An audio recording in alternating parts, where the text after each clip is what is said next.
Golden కథలు. పిఠాపురం గ్రామంలో రావి చెట్టు నీడన ఉన్న చిన్న గుడిసెలో రంగయ్య, అతని భార్య రంగమ్మ నివసించేవారు. రంగయ్య చాలా కాలం పాటు ఊర్లో కూలి పనులకు వెళ్లేవాడు. రంగమ్మ వంటలో ఆమెకు తిరుగులేదు.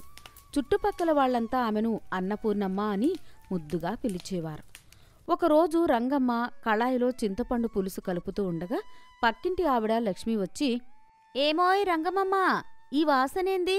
అబ్బో, గుడిసె దగ్గర్నుంచి ప్రాణం లేచిపోతోంది. రంగమ్మమ్మ, ఏం ఆలోచిస్తున్నావు? ముఖం చిన్నబుచ్చుకొనుంది." "ఏం లేదు లక్ష్మి, మన రంగయ్య గురించే. వయసొచ్చినా ఇంకా ఈ ఎండలో పనుల కోసం తిరుగుతున్నారు." "అవునా రంగమ్మ, ఈ మధ్యన పనులేం దొరకట్లేదటగా. వయసు చూసి ఎవరూ దయ చూపట్లేదా?" దయా దయా దేవుడెరుగునండి. పని దొరకడం సంగతి పక్కన పెడితే నోటికి వచ్చినట్టు మాట్లాడుతున్నారట. ఈయన నాతో సరిగా చెప్పడం లేదు కాని మొహంలో ఆ బాధ కనపడుతోంది. "అవును రంగమ్మ, ఆ ఊరి దొరలు సెట్టులు మారరు. పని చేయించుకోవాలంటే కుర్ర వయసు కావాలి. మాటలు చెప్పాలంటే ముసలివాళ్లని అడ్డం పెట్టుకుంటారు. అదే నా భయం కూడా. ఈయన మొహంలో బాధ చూస్తుంటే ఎవరో ఏదో అన్నారని అర్థమవుతోంది. ఆయన పౌరుషం నాకు తెలుసు కదా, అందుకే నోరు తెరిచి నా బాధ చెప్పుకోలేకపోతున్నాను." "మీరు నిజంగా అదృష్టవంతులు. నీ చేతి వంట అద్భుతం. ఈ ఊర్లో ఏ ఇంటికో వంట మనిషిగా వెళ్ళొచ్చు కదా రంగమ్మ." "నాకు కూడా అదే ఆలోచన ఉంది లక్ష్మి. కాని ఇక్కడెవర్నడగాలి? వయసు పోయిన మనిషిని నేను. పనివ్వడానికి ఎవ్వరూ ముందుకు రావట్లేదు." "అయ్యో, అలా అనుకోకు రంగమ్మ. దేవుడు ఏదో ఒక దారి చూపిస్తాడు. నువ్వు అధైర్యపడకు" అని అక్కడి నుంచి వెళ్ళిపోతుంది. ఇలా ఉండగా రంగయ్య పనికోసం ఆ ఊరిలో ధనికుడైన శెట్టి దగ్గరకు వెళ్ళాడు. శెట్టిగారు, ఏమైనా పని ఉందా అండి? రంగయ్య, నువ్వు పని చేయడమేంటి? నీ వయసు 60 దాటింది. నీ కాళ్ళు చేతులు కూడా వణుకుతున్నాయి. నీతో మేము పని చేయించుకుంటే మాకే ఆ పని భారం అవుతుంది. అయ్యా, నేనింకా బలంగానే ఉన్నానండి. మీకోసం కష్టపడి పని చేస్తాను. కేవలం 4 రోజులు దయ చూపించండి. ఇంటి దగ్గర పరిస్థితి బాగోలేదు. నాయనా, నేను పని ఇచ్చేది నా పని త్వరగా పూర్తి అవడానికే. నువ్వు 4 రోజులు చేసే పనిని ఈ రోజుల్లో కుర్రాళ్ళు 1 రోజులో పూర్తి చేస్తారు. నువ్వు ఇంట్లో పడుకొని విశ్రాంతి తీసుకో." "అయ్యా, అలా మాట్లాడకండి. నేను ఇంతకాలం కష్టపడ్డాను. ఇప్పుడు ఇలా అంటారేమిటి?" పో, నాకెందుకు నీకు అలా? వెళ్ళి ఆ ముసలమ్మ కాళ్ళ దగ్గర కూర్చో. ఇక్కడ ఇంకోసారి కనపడకు." "ఏవండి, ఇంకా మీ గురించి బాధపడకండి. ఎంత చేసినా ఈ కాయం సహకరించాలి కదా. ఇంకా పనికి వెళ్ళకండి. హాయిగా ఇంట్లోనే విశ్రాంతి తీసుకోండి. నా వంతుగా నేను ఏదో ఒక పని చేసి పెడతాను.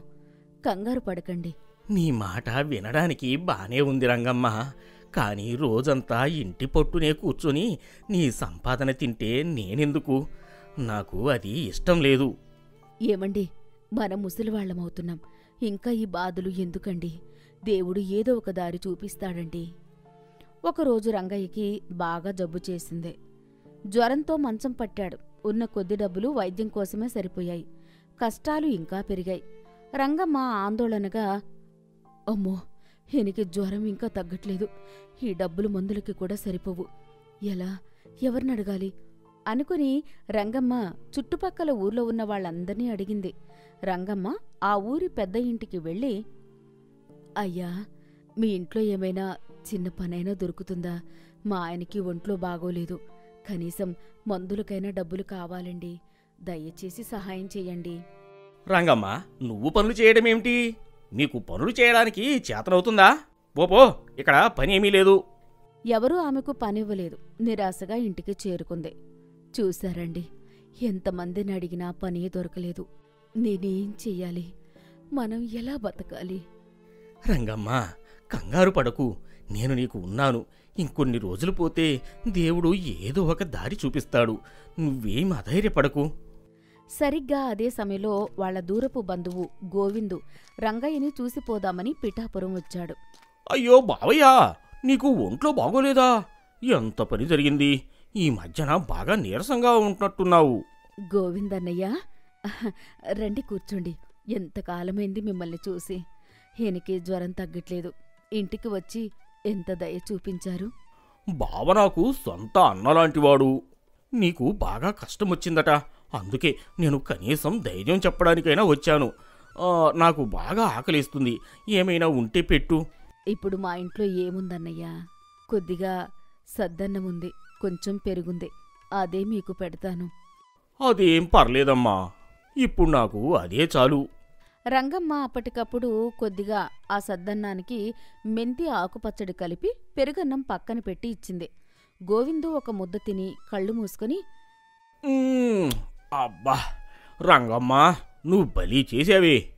ఈ మెంతి ఆకుపచ్చడిలో ఏదో మ్యాజిక్ చేసావు రంగమ్మ. నువ్వు భలే వంటలు చేస్తావు కదే. అవునన్నయ్య, కాని ఈ కష్టం నా వంటని కూడా గుర్తించకుండా చేసిందండి. నువ్వు బాధపడకు రంగమ్మ, నీ బాధలేమిటో చెప్పు. నేను ఏమన్నా సహాయం చేయగలుగుతానా? ఇంట్లో బాగోలేదు, ఇంట్లో డబ్బు లేదు.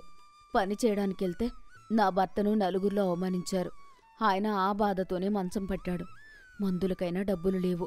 అంత బాగా వంట చేసి నువ్వు ఎక్కడైనా హోటల్లో లేదంటే ఎవరింట్లోనైనా పనిలో చేరొచ్చు కదా. అదే ఆలోచిస్తున్నా అన్నయ్య. ఎవరు తీసుకుంటారు నన్ను? వయసు అయిపోయింది కదా. మనుషులు కూడా ఎవరూ నమ్మడం లేదు. ఒక్క నిమిషం రంగమ్మ, మా ఊర్లో పెద్దాపురం జమీందారు రాజశేఖర్ గారు ఉంటారు. ఆయన దగ్గర పని చేసే వంటవాడు సరిగా పని చేయట్లేదట. అందుకే మా జమీందారు గారు మంచిగా వంట వండే వాళ్ల కోసం వెతుకుతున్నారట. జమీందారింట్లో వంట మనిషిగానా? అమ్మో, నాకు భయంగా ఉందండి. నేను చేయగలనా? ఏమిటా మాట? నువ్వు వండితే ఆ జమీందారు కూడా కళ్ళ నీళ్లు పెట్టుకుని తింటాడు. నన్ను నమ్ము రంగమ్మా, నీకు అక్కడ పని తప్పకుండా దొరుకుతుంది. నేను ఇప్పుడే వెళ్ళి మా జమీందారు గారిని కలుస్తాను. నీ గురించి చెప్తాను. నువ్వు వెంటనే బయలుదేరు. గోవిందు ఆ మాట చెప్పి జమీందారు గారి దగ్గరికి వెళ్లి రంగమ్మ వంట గురించి, ఆమె కష్టాల గురించి వివరంగా చెప్పి వచ్చాడు. గోవిందు తిరిగి వచ్చి, రంగమ్మ, శుభవార్త! నువ్వు రేపే జమీందారు గారి ఇంట్లో పనిలో చేరవచ్చు. ఇంకా ఆలస్యం చేయకు. నిజమా అన్నయ్య? మీ రుణం తీర్చుకోలేనిది. ఏమీ పర్వాలేదులే రంగమ్మ, మనం బంధువులం కదా. నేను రేపు మళ్ళీ వచ్చి నీ భర్తని చూసి వెళ్తాను. రంగమ్మ జమీందారు గారిని పలకరిస్తూ, నమస్కారమండి, నా పేరు రంగమ్మ. సరేలే, నువ్వు వంటలో ఎంత గొప్పదానివో నాకు మా గోవిందు చెప్పాడు. నీ వంట చూద్దాం. నాకిష్టమైన వంటలు చేయాలి, లేదంటే నిన్ను వెంటనే తీసేస్తాను. అయ్యా, ఏ వంటలు చేయమంటే అవే చేస్తానండి. కాని నాకు కొద్దిగా పాతకాలపు వంటలు బాగా వచ్చు. సరే, నీకు నచ్చినట్టు వండు, కానీ నా రుచికి తగ్గట్టు ఉండాలి. రంగమ్మ మొదట్లో కొంచెం భయపడింది. కాని ఆ ధైర్యంతో ఒక వంటకాన్ని కొత్తగా కమ్మగా చేపల పులుసు చేసింది. అది తిన్న జమీందారు, ఆహ్ రంగమ్మా, నీ వంటకు నేను ఫిదా అయ్యాను. చేపల పులుసు ఇంత కమ్మగా ఉంటుందా? నా జీవితంలో ఇంత రుచిగా ఎప్పుడూ తినలేదు. అద్భుతం రంగమ్మా, నీకు జీతం పెంచుతాను. ఇంక నువ్వు రోజూ నాకు ఇష్టమైన వంటలు చేయాలి. కొద్ది రోజుల్లోనే రంగమ్మ వంటకి జమీందారు ఇంట్లో అంతా ఫిదా అయ్యారు. ఒకరోజు జమీందారు, రంగమ్మా, ఈరోజు మటన్ కర్రీ మరీ అద్భుతంగా ఉంది. మా అమ్మమ్మ చేసినట్టు ఉంది. నువ్వు నా వంటల తల్లివి. నువ్వు నా జీవితాంతం నా ఇంట్లోనే ఉండాలి. ఇదంతా చూసి పాత వంటవాడు రామకృష్ణ మరియు ఇతర పనివాళ్లు రంగమ్మ మీద అసూయ పెంచుకున్నారు. ఓహో, ఏమిటా పగరు? చూద్దాం, ఈమె ఎంతకాలం ఎక్కడ ఉంటుందో. ఏదో ఒకటి చేసి ఈమెను ఇక్కడి నుంచి పంపించేయాలి.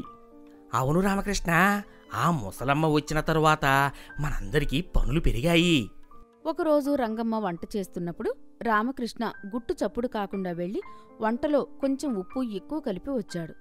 రామకృష్ణ వెంకటేశంతో రహస్యంగా, ఈరోజు జమీందారు గారు ఈమె వంట తిని కోప్పడకపోతే నా పేరు రామకృష్ణ కాదు. జమీందారు భోజనానికి కూర్చున్నారు. జమీందారు మొదటి ముద్ద తినగానే కోపంగా, ఛీ! ఏమిటమ్మా రంగమ్మ, ఈరోజు వంటలో ఉప్పు ఉందంటే నమ్ముతావా? నువ్వు పాత వంటవాణ్ణి మించిపోయావు. అయ్యో, ఏమైందండి? నేను ఉప్పు వెయ్యలేదండి. నేను వంట చేసినప్పుడు రుచి చూశాను, బావుందండి. అబద్ధాలు చెప్పకు. నువ్వు ఉప్పు వేయకపోతే ఆ వంటలో ఉప్పెలా వచ్చింది? నువ్వు నన్ను మోసం చేస్తున్నావు. రామకృష్ణ వెంటనే ముందుకు వచ్చి, అయ్యా, ఈమె నిన్న రాత్రి మా తోటి పనివాళ్లతో మాట్లాడుతూ నేను మా జమీందారు గారికి ఏదో ఒకటి చేసి పెడతాను, ఆయనకి రుచి పచి తెలియదు అంది. ఏది వండినా అమోఘంలో ఉంది అంటాడు అంది. అవునయ్యా, మా మాట నమ్మండి. ఆ ముసలమ్మకు ఏదో అహంకారం వచ్చింది, అందుకే ఇలా చేసింది. చిచ్చి, ఇంత నమ్మకంగా నేను నిన్ను ఇంట్లో పనికి పెట్టుకుంటే నువ్వు నన్ను మోసం చేస్తావా? ఇప్పుడే నా ఇంట్లో నుంచి వెళ్ళిపో, నా కళ్ళకి కనబడకు. రంగమ్మ అన్యాయంగా పని నుంచి తీసివేయబడింది. జమీందారు నిజం తెలుసుకోకుండా పక్కవాళ్ల మాటలు విని అబద్ధాలు నమ్మాడు. రంగమ్మ రంగయ్య పక్కన కూర్చొని ఏడుస్తూ, ఏమండి, నా బాధ చెప్పలేనండి. నేను ఏ తప్పు చెయ్యకపోయినా జమీందారు గారు నన్ను పని నుంచి తీసేశారండి. ఓహో, ఏమిటా ఏడుపు? నువ్వు తెలివైన దానివి రంగమ్మ. నీ వంటకు ఈ ప్రపంచంలో ఎవ్వరూ సాటిలేరు. ఒక ఆలోచన ఉంది. నువ్వు బాగా వంటలు చేస్తావు కదా, మనం భోజనం తయారు చేసి మన ఊర్లో వాళ్ళకి తక్కువ ధరకే అమ్ముదాం. హోటలా? నేను పెడితే నడుస్తుందా అండి? తప్పకుండా నడుస్తుంది. నీ చేతి వంట తిన్న తరువాత ఎవ్వరూ మన హోటల్ని వదిలిపెట్టరు. రంగమ్మకు రంగయ్య మాటలు కొత్త ధైర్యాన్ని ఇచ్చాయి. ఆమె తన ఆలోచనకు కార్యరూపం దాల్చింది. రండి రండి, ఇక్కడ మా చిన్న హోటల్లో మంచి మంచి వంటకాలున్నాయి. మా భోజనం కేవలం ₹1 దొరుకుతుంది. అక్కడ భోజనం చేసిన వ్యక్తి, అబ్బో ముసలమ్మ, నీ వంటలో ఏదో ఒక ప్రత్యేకత ఉంది. ఇంత కమ్మని వంట నేను నా జీవితంలో ఎప్పుడూ తినలేదు. కేవలం ₹1కే ఇంత రుచి, ఇదెక్కడి న్యాయం? ఈరోజు గోంగూర పచ్చడి మరీ అద్భుతంగా ఉంది. రేపటి నుంచి నేను ఇక్కడే తింటాను, ఇంకెక్కడికి వెళ్ళను. కొద్ది రోజుల్లోనే రంగమ్మ వంట నచ్చి చాలామంది ప్రజలు ఆమె హోటల్కి వచ్చేవారు.